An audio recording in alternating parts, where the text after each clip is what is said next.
Kiai Syekh Mukhtar Bode. Beliau tinggalnya di Plumbon. Kalau bawa Plumbon sebelah kanan terus ada sawah-sawah. Beliau itu semasa hidupnya dengan Mbah Kiai Dimyati Cidahu. Ternyata beliau sempat mesantrennya bareng Mbah Dimyati Cidahu sama Mbah Kiai Mukhtar Bode. Itu beliau itu udah dibukakan oleh Allah Subhanahu wa taala. Itu pada waktu pesantren saja, waktu pesantren orangnya pendiam, ada santri yang hilang duitnya atau nggak punya duitnya kena dibestel-bestel sama orang tuanya. Beliau ngomong, saya udah lama nih nggak dibestelin sama bapak ibu saya. Tahu bestel nggak? Nggak tahu ya. Dikirimin, nggak pernah dikirimin duit. Minta dong Beliau tuh tinggal rogoh kantongnya begini, dikasih itu. Dan sampai beliau itu hidup sampai udah gede, udah sampai dewasa, sudah sampai nikah. Ini saya hampir kalau nggak salah saya hampir 6 kali ke beliau itu. Itu kalau ada orang nggak punya duit, beliau tinggal minta doang langsung dikasihkan. Itu subhanallah kekuasaan Allah Subhanahu wa taala. Itu adanya di Cirebon. Waktu itu belum ada mobil Cherokee, beliau sudah punya mobil Cherokee. Masya Allah itu. Rumahnya itu kayak istana. Dan alhamdulillah tahun 2005 saya sering, bahkan beliau pernah sempat maaf nih bagi santri, karena saya waktu itu senang sama ilmu, saya ingin punya ilmu laduni, walaupun dalam alfiyah wa fi laduni qara wa fi qadni wa qadni fihi aidun qad yafi, padahal itu contoh dari nun wikoyah sebenarnya. Jadi laduni itu jarang, tapi subhanallah saya ingin banget, ini motivasi santri-santri ya, saya ingin gimana caranya saya silaturahim ke beliau. Syekh, saya ingin punya ilmu ini. Udah kamu amalkan la haula wala quwata illa billah 1000 kali setiap subuh. Jadi kalau ngamal ini nanti saat ini nggak pedas. Ngaji nanti. Ya nanti aja nanti suatu saat. Ya. Ternyata Masya Allah itu alhamdulillah begitu mau terakhir saya silaturahim ke beliau terakhir. Apa kata beliau? Syekh, saya ingin mencari ilmu. Kenapa kata beliau? Ingin mencari ilmu di Jakarta. Beliau bilang gini, kalau di Jakarta itu bukan mencari ilmu, tapi mencari duit. Kalau kamu ingin mencari ilmu, itu ke Jawa Timur atau kamu di sini. Dan di situ pesantrennya pakainya bilik, Pak. Jadi nggak ada pesantren pakainya tembok, nggak ada, bilik semua. Dan itu orang-orang gede-gede semua, udah jenggoten, udah ini semua. Masya Allah ya, saya masih terngiang-ngiang ucapan beliau. Kalau kamu ingin pesantren, mencari ilmu di Jawa Timur atau di sini. Kalau ke Jakarta, nyari duit. Benar Bapak dan Saudara sekalian. Begitu saya kuliah di Jakarta, orang lain pada belajar, semangat, pada ini. Saya nyari duit. Kenapa nyari duit? Karena memang saya nggak punya biaya. Dan waktu kuliah itu saya cari sendiri biayanya. Makanya saya nyari duit. Tapi subhanallah sampai selesai dengan izin Allah, waktu masa itu 98 tuh awal-awal krisis. Awal krisis. Saya subhanallah kekuasaan Allah habis menikmah. Waktu itu sampai sempat berkumpul 15 juta. Kalau sekarang 15 juta udah berapa dah? Nggak tahu dah. Karena waktu itu gade sawah aja cuma 3 juta itu, jadi sawah itu. Tapi subhanallah itu omongan Kiai Bapak Syekh itu subhanallah. Cuman sayangnya orangnya sudah meninggal.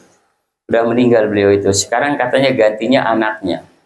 Dan hal seperti itu bisa apa yang dikatakan oleh Pak Kiai tadi terjadi. Kalau kita memang ingin benar-benar. Kalau kita betul-betul yakin akan terjadi. Ingin banget seperti itu bisa terjadi. Ini ada saya temen, maaf ini namanya Tabron, maaf Tabron ini. Ya Tabron itu orang biasa. Ini lama nggak apa-apa ya.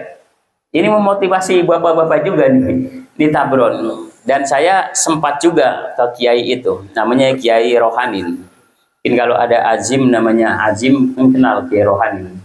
Beliau itu satu punya amalan yang tidak bisa dilupakan. Kalau beliau itu punya duit, kemudian dia beli ke toko, itu dilalahnya misalnya uang 50.000, dia beli 5.000, kembalinya berapa? 45 kan? Tapi beliau itu kembalinya lebih itu, bisa sampai 65, bisa sampai 75. Ntar dulu. Akhirnya kan beliau bingung. Kok ini kembalinya lebih? Yang jualan namanya Tasrun. Kang Tasrun, ini saya masih ingat banget ini. Kang Tasrun ini lebih nih. Ah enggak, coba hitung. Dihitung bener di depan dia. Begitu dibawa ke rumah, lebih lagi. Akhirnya nyuruh anak satu namanya Rohmat. Mat, coba Mat kamu yang beli Mat sana. Begitu beli si Rohmat, beli sana, kembalinya lebih lagi. Begitu dihitung sampai Kang Tasrun, bener ini udah dibolak-balik bener. Udah, akhirnya coba Ais namanya anak yang ketiga. Coba kamu penasaran banget sih, beli coba. Masih juga begitu. Akhirnya beliau saking bingung, ini halal atau haram nih duit ini. Beliau datang ke Kiai namanya Mbah Halali, Arjunangun. Mbak Kiai Halali, gimana nih kasusnya begini-gini? Udah nggak apa-apa, karena kan kamu nggak salah. Begitu dikembaliin ternyata bener duitnya pas lagi, nggak salah kamu. Terus datang ke Kiai Banten juga nggak nyalahin. Nah terakhir beliau datang ke Mbah Kiai Mahrus Ali Lirboyo Kediri.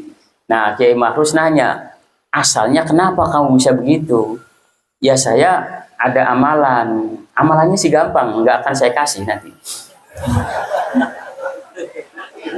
Mau dikasih nggak?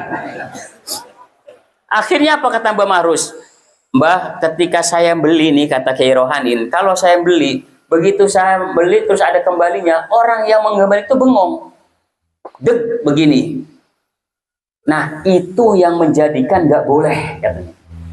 Akhirnya dia apa? Karena kata Mbah Kiai Mahrus nggak boleh, dicabut itu ilmu itu.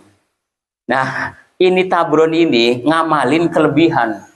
Suruh puasa 1 minggu, nggak makan yang bernyawa, dia sama sekali cuman makannya minum air doang. Begitu dia kerja, kebetulan di Cilincing, dia beca. Cilincing Semper tahu ya?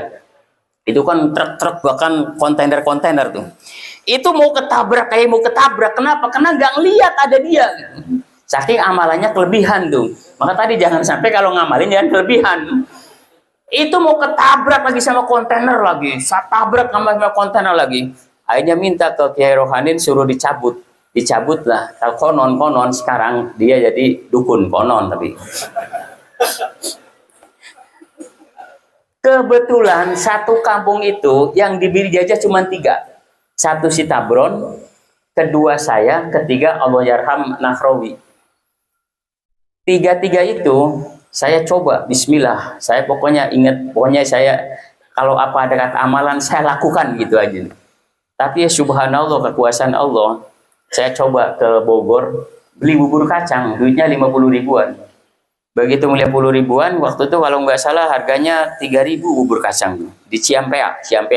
Sebelah kanan ada namanya Gunung Batu situ, mau itu saya beli di situ. Ternyata kembalinya lebih lagi.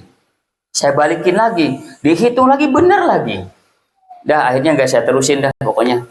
Kalau diterusin nanti bahaya nanti. Artinya apa, beberapa sekalian? Kalau memang benar-benar kita menajar sesuatu, pasti itu akan bisa terjadi. Kalau kita melakukan benar-benar yakin, maka kuncinya adalah istiqomah, yakin, insya Allah itu akan bisa terjadi. Terima kasih. Wallahul muwaffiq ila aqwamit thoriq. Wassalamualaikum warahmatullahi wabarakatuh.